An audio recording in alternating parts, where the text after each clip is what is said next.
Thanks for being with us on this Thursday, August 11. Gordon Deal with Jennifer Kashenka.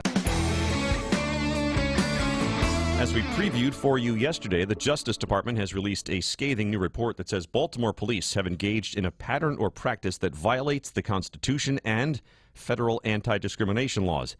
The investigation was launched last year after Freddie Gray died in police custody.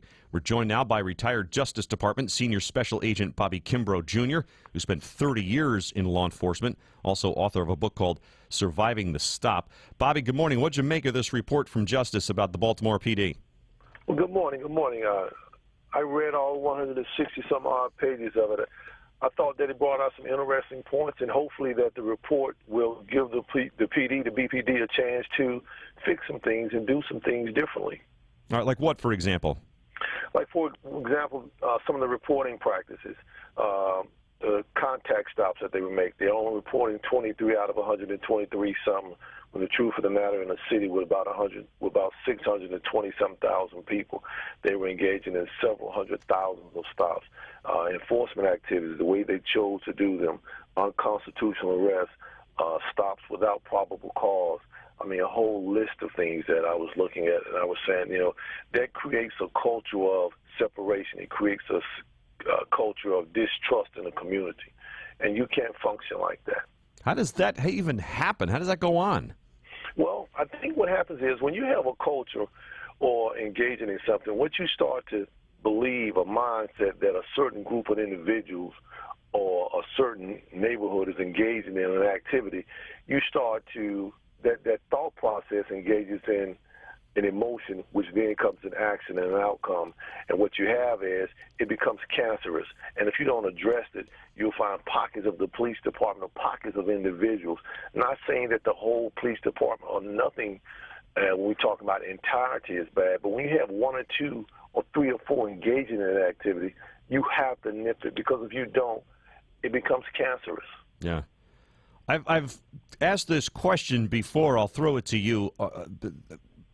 Police departments have the same number, say proportionally, of bad apples as the radio industry, teachers, right?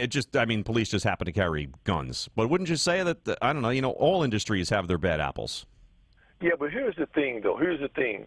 All professions, as you say, there are people that shouldn't be there. But, one of the things that some 20-some years, 30 years ago, when I first hit the streets, my training officer told me something. He said, when you pin this shield on and you check 1041, meaning you're beginning your shift, you don't represent white nor black. You represent what is right, what is fair, and what is justice. So what happens is this. When an officer does something wrong, because the people expect him always to be above board. They expect a certain level of integrity. You tarnish the shield, and you tarnish it for everybody that carries that shield. So that's what makes it different, because an officer does something, it affects an individual, a community, a city. Whereas a guy selling shoes, he sell you the wrong shoe, and it's not the right size. You come back tomorrow, and you just exchange the shoes, and you go on about your business.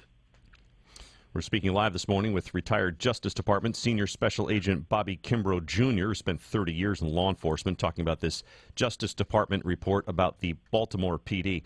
Compared to 30 years ago, Bobby, when you first started out, as you said, how are police-community relations these days? Is it hard to compare because there seems to be more reporting of incidents these days?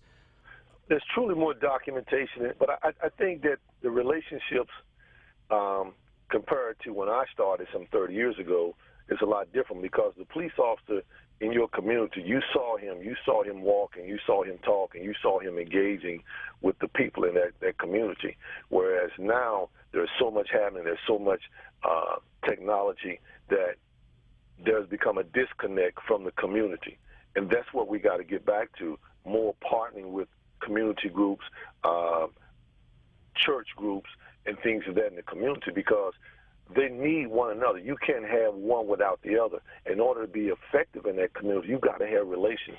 Yeah. Very good. Hey, thanks for sharing a few minutes this morning. Nice talking to you. Much appreciated. Bobby Kimbrough, Jr. The book is called Surviving the Stop. He's a retired Justice Department Senior Special Agent.